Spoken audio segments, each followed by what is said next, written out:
My name is DrRic Sigil. And action. Hey, Jay had a...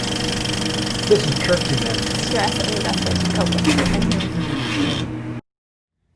And action. Hey everyone, it's DrRic. And Robert had a question about fasting mimicking diet and diabetes. So what I'm going to mention is some of the mechanics of the fasting mimicking diet. It's a 5-day fast. I'll put a link down below for a previous video on FMD. And most of you should know about diabetes, difficulty with processing glucose. So if this is the first time you're finding me, don't forget to hit the subscribe button down below and the alert button to find out when I do new videos. So I have a bias to the FMD because I've tried it. I've tried it twice. Did two what's called cycles. That's 5 days a month, and then of the fasting, the protocol for the fasting mimicking diet.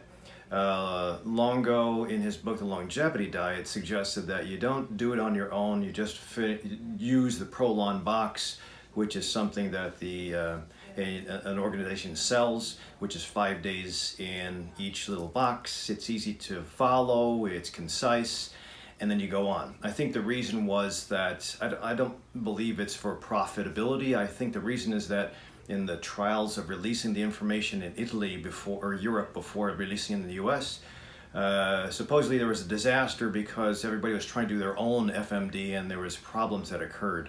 Fasting by itself is a practice that has been in many religions, cultures for a long time. Prolonged fasting, one big problem is that you can have a problem with gallstones, surgical problem, and you can also have a problem with increased cardiovascular risk, especially like cutting out breakfast. So, and that's been established. If you have to look at the basis of this thing, if you fast at all, you're going to cut down total calories per day. And if you talk about diabetes, diabetes is a difficulty with processing glucose as it comes in. So usually you eat glucose in a fuel source of some sort, usually carbohydrate, and it goes to the liver, it gets processed and packaged as energy packets for the cell. If you eat too much carbohydrate, your liver will still process it, but there'll be a lot of carbohydrate flowing around the bloodstream, and eventually that causes a problem with making too much insulin, because you have to make insulin to take that little glucose molecule into the cell.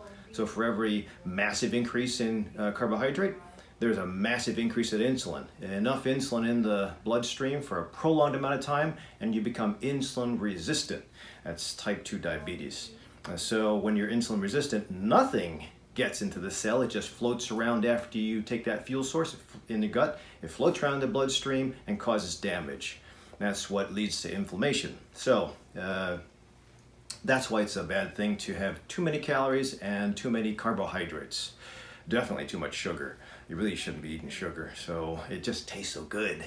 The thing with diabetes and fasting, though, I think a lot of our registered dietitians and our physicians have been told when you're on medicines for diabetes, you got to be careful because you're going to bottom out your glucose, your sugar. And that's true, certain medicines. Metformin is an oral medicine that diabetics use to help get glucose from the bloodstream into the cell, and it does not cause bottoming out of your glucose. So if your glucose goes too low, you can actually have a coma. But before getting to comatose levels, you'll have irritability, a crankiness, headache, chest pain, shortness of breath, near pass out. So you usually have the warning signs of the body that I need fuel. And there could be a ton of fuel right here in the tummy as far as fat. But when the brain and the muscle is used to having glucose as a fuel source and suddenly you chop it off or it can't get into the cell because you're insulin resistant, it's going to send out messages, hunt for more fuel, which is that typical terrible feedback loop of having diabetes and being super hungry, or taking in insulin and being super hungry. So that is a problem when you're on something like Glyburide. Glyburide is another oral medicine for diabetes, and if you're on it, it can drop you to levels of comatose because it really bottoms out the glucose in the bloodstream. Insulin definitely bottoms out glucose in the bloodstream very fast, so you have to be careful. And yes, if you're on those two medicines or those types of medicines, you have to be careful and you have to have the guidance of a doctor as far as how to do fasting. I wouldn't just do fasting, I'd do fasting mimicking diet. And this is where the beauty of Walter Longo's information comes. His original 10-year trial was for with animal studies. I think it was yeast and then mice, I think even monkeys, in addition to the work out of University of Wisconsin-Madison. And then it moved on to human trials. And at all times they showed an increase in longevity, a decrease in IGF-1, a decrease in mTOR. All these markers are markers of inflammation, which usually lead to cancer. So when you have a concise 5-day fast or 5-day controlled calorie intake specifics on macronutrients, and then you allow refeeding phase, I think that's fair. And in fact, he did a study, he branched out into more, he's continuing to do more and more studies, but one particular short paper was with destroying pancreas in an animal study, destroying the pancreas in a mouse, and pancreas is responsible for insulin, and then being able to use, so if you destroy the pancreas, you'll have problems with massive fluctuations in glucose, diabetes, insulin, but he was able to use a 5-day fast. I didn't see how many cycles, but he's able to use a 5-day fast to reverse the diabetes in something of an animal that had no regulation. And that's fantastic. Now, whether that applies to humans or not, we'll see. But again, human trials are ongoing. So I think the bottom line is that if you're a diabetic and you're just on metformin, you should be following a low carbohydrate diet anyway. That's what the American Diabetic Association suggests. Healthy proteins, some fats, and then low carbohydrate, or at least low glycemic index carbs. So that's the standard. If you want to go above the standard, not necessarily experimental, but using nutrition as a medicine, that's where Longo's information is great. And yes, I would, under the guidance of a doctor and a nutritionist and an exercise physiologist, I would use fasting mimicking diet. As far as how many cycles, well, if you have multiple diseases, then usually you'll feel the effects better. If you're super healthy, pescatarian, vegetarian, 32, body mass index of 23, you might not notice the effects of doing a fasting mimicking diet.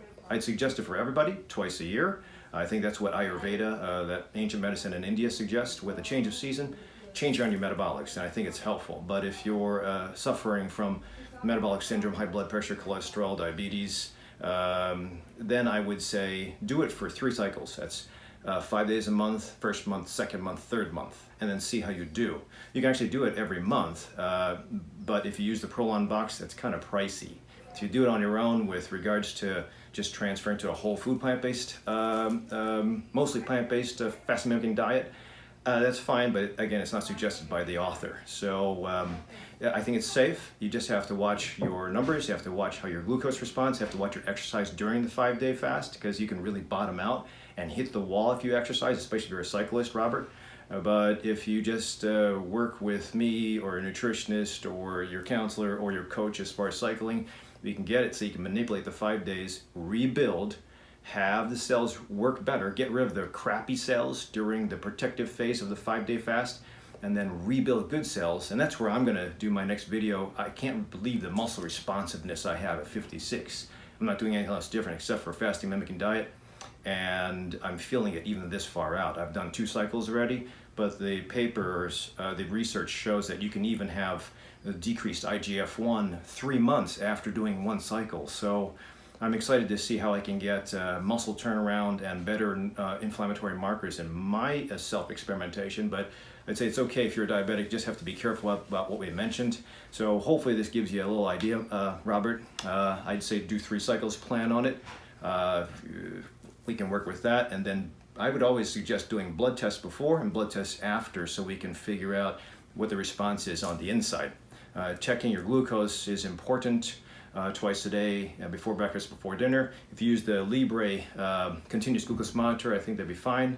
There's other ones that are more sensitive, but that's fine. As long as we map it out, we'll see the change. So others that have maybe used the fasting mimicking diet, if you're a diabetic, type 1, type 2, please put your comments down below. Otherwise, I'll see you at the next Minute Clinic.